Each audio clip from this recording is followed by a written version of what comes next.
ఏవి ఫిస్టులా అంటే ఏంటి, దానివల్ల ఉపయోగాలు ఏంటి? నమస్కారం, నేను డాక్టర్ అనిరుద్ సుశీల్, యూరాలజిస్ట్ మరియు ఆండ్రాలజిస్ట్, మానస కిడ్నీ ఫౌండేషన్.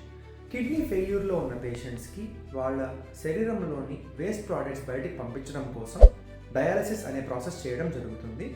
దీన్ని మామూలుగా మెడకు కానీ తొడకు కానీ ట్యూబ్ పెట్టి ఆ ట్యూబ్ ద్వారా రక్తాన్ని మెషిన్లోకి పంపించి దాన్ని శుద్ధి చేసి తిరిగి ఆ రక్తాన్ని శరీరంలోకి పంపించడం జరుగుతుంది. కాకపోతే ఈ ట్యూబులు అనేటివి ఎక్కువ రోజులు ఉండలేవు.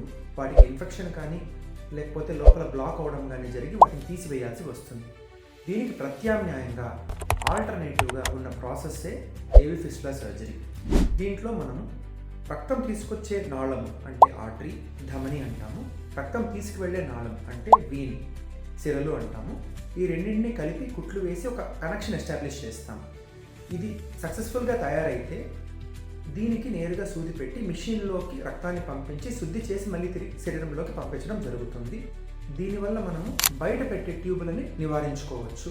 దీని గురించి మరింత సమాచారం కోసం యూరాలజిస్ట్ని కలవాల్సి ఉంటుంది. నమస్కారం.